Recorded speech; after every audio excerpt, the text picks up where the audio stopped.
So they're talking here about the different kinds of radios, and there are Baofangs. I've been seeing them being sold on like TikTok and different places for like $10 a piece. Just, individual handheld radios. I'm sure that they're not like really great or anything, but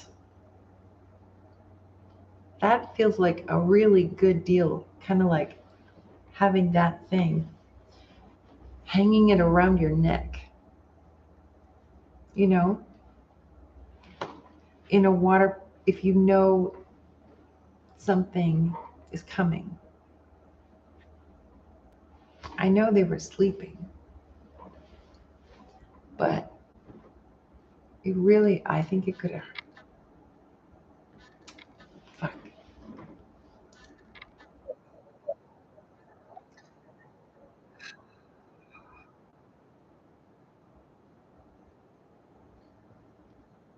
It would be great to have like a whole shipment of those and just distribute radios to all the volunteers.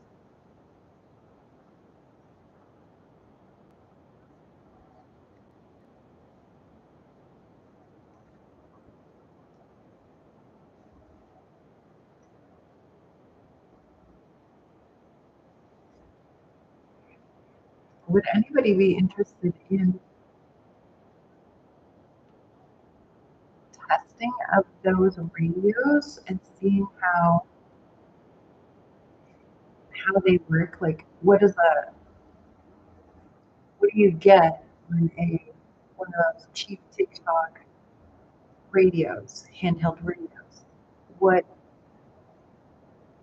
and like maybe even have people who know what's going on do reaction videos and or hang out with me live in Discord and tell me how to operate it and like do kind of a tutorial, and they who know how to use this kind of thing would judge. So it would be like a call in Discord or a call that would be in the stream, who would be talking, could be heard, share studio space on the screen. How do I do that? I can do that and demonstrate, learn so I can teach and teach well enough that other people can teach and go make that piece of cheap technology and the knowledge of it viral.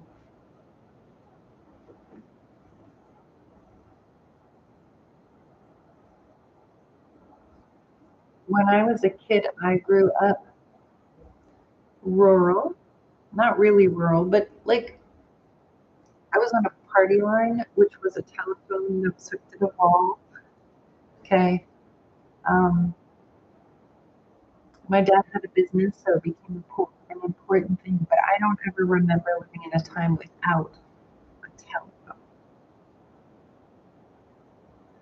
But it was funny because sometimes, like, whenever the phone rang, it, we had my grandma would or grandpa would answer the phone up the road, and we would also, and whoever said hello, ever, it was often hello, hello, and then the other person said, "I'm looking to speak to," or I'd like to speak to, or they would say the name of the person that they heard on the phone, which would identify and it would start the conversation.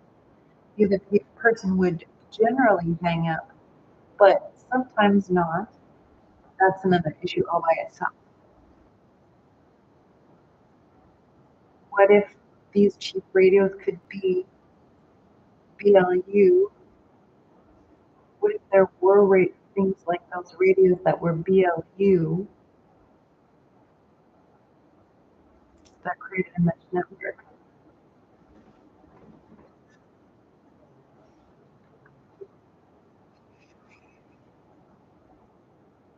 BLU, BLU, BLU.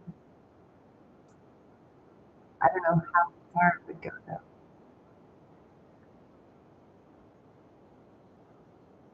See, the thing about the BLU, the way that I picture it is that the packets get to the target.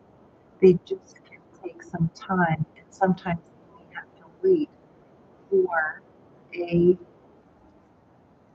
ride. So, like, maybe be on somebody's thing that is walking by, and then it shoots off onto another thing that's on a live network. The messages can come in late, but they come in, if I'm understanding it right.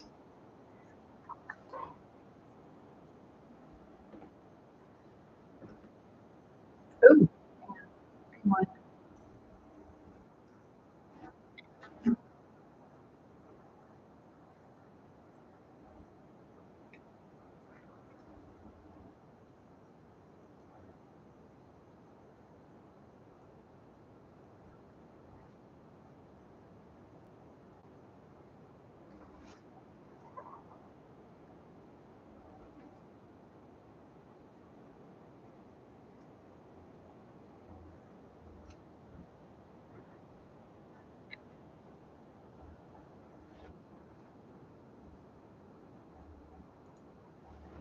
Okay, there is not enough. What if, what if, like, we're having a contraction of humankind or society or what the organism that is right now, okay? What if locally, and that's what we're doing communally and locally, what if we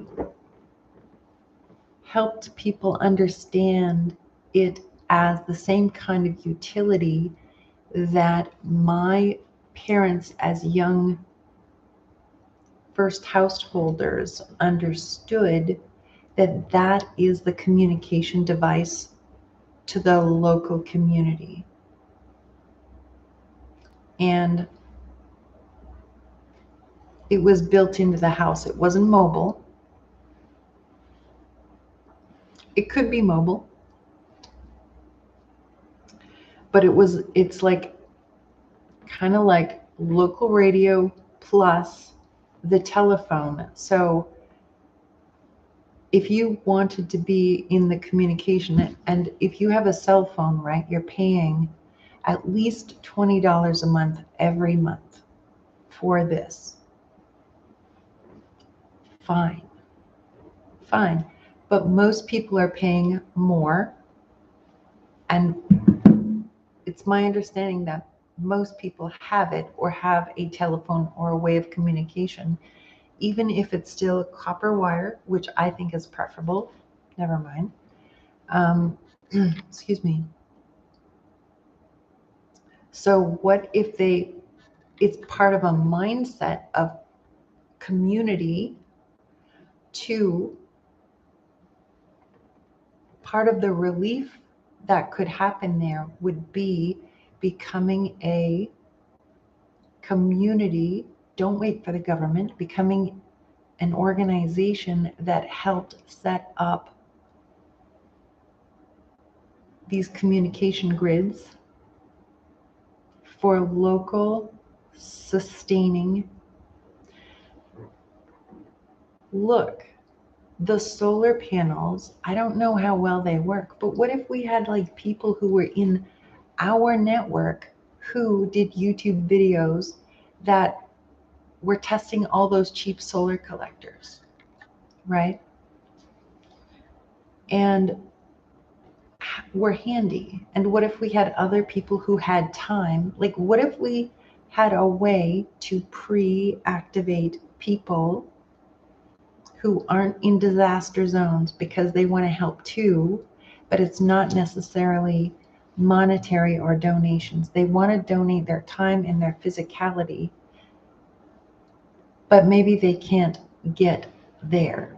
So how do we make it so that they can participate in a meaningful way without bothering the effort on the ground.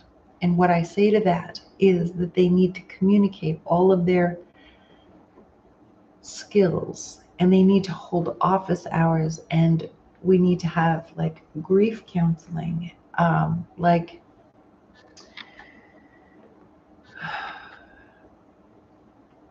we need to use the resources that are available to us. There is in Braiding Sweetgrass, the book, I learned about pecan production.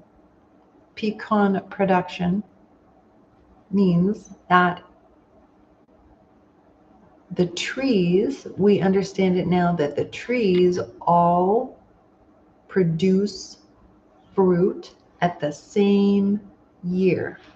They don't just like produce 1 year, like burdock, right? 1 year it is the non-thorny, and then another year it is the thorny. Things have cycles. The pecan tree has a very interesting cycle, and it's a model for all of our thoughts, which is called mast, M-A-S-T, production.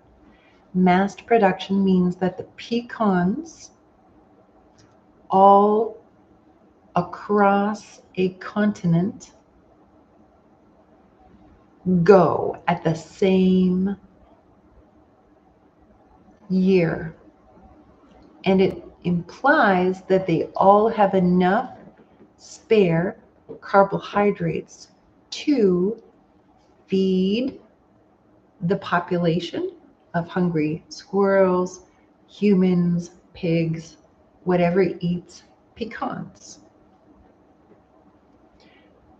Knowing that a few pecans will always make it, and therefore the whole will survive. When you have rats in captivity, this was an experiment that I think was on YouTube, and they were talking about something very similar. And what happens is one rat they have to co-op. There's 2 rats, and in order for them to eat the food, they have to cooperate. So here's how it works. The dominant rat, which usually is the smart rat, goes and does the work. And the other rat goes and runs over and gobbles up all the food. The smart rat just keeps feeding and feeding and feeding the other rat until finally that rat is full. And it comes over and it starts using the wheel, and the dominant rat hopes to just get enough food that it ensures its life. Different scenario, but still applicable, and you can see the connection, I hope.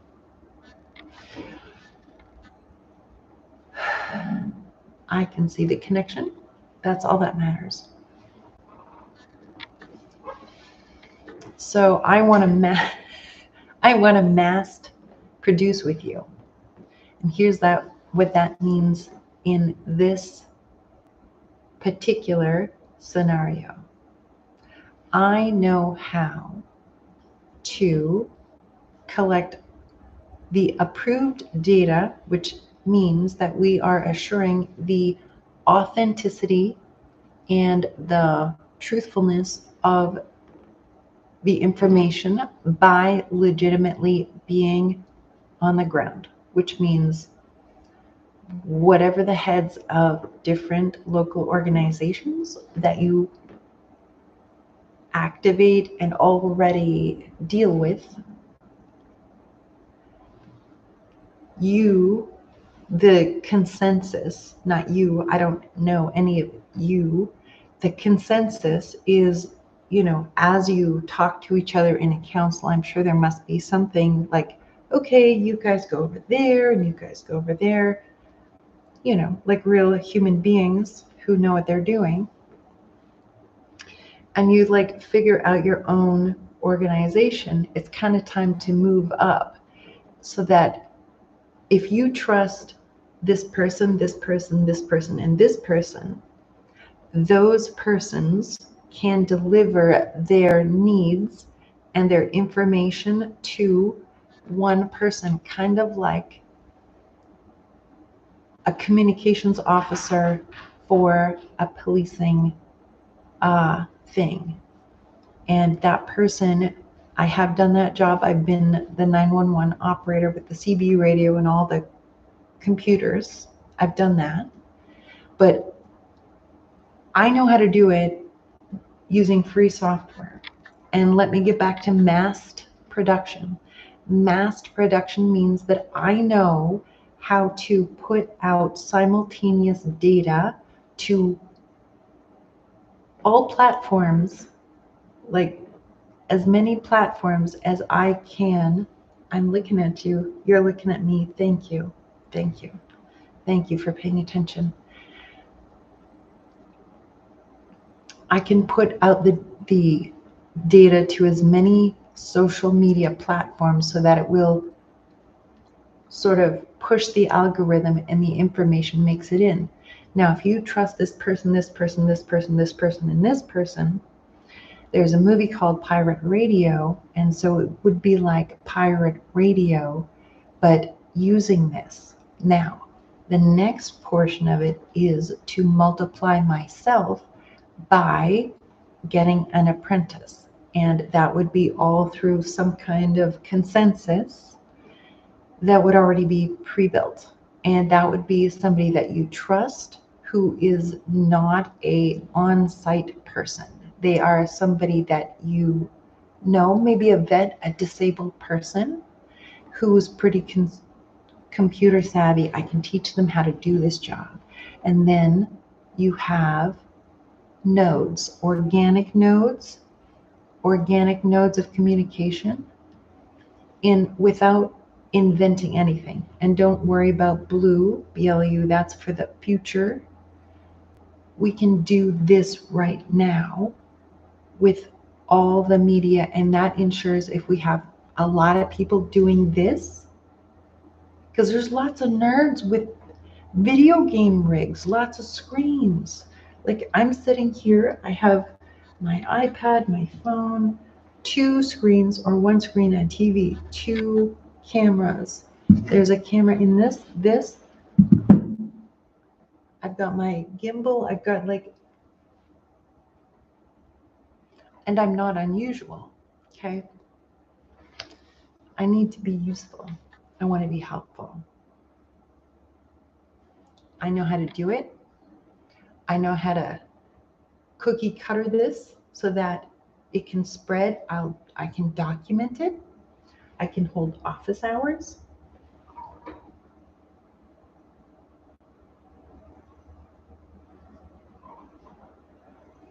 And then the information that's coming out, we know it's real. We know it's real because it's from, and what that means is for the people who trust, who are looking for real leadership and information, they know where to go. They know where to start their funnel, right? If they find it in any of these things, then that funnels them to a website, which then this is all the next generation. It can funnel them to a website where they go, this is my GPS location. Now, how would they know their GPS location? There's an organization there that has gone to their house and helped them know what their GPS location is. And how do we identify them? By their electronic signatures.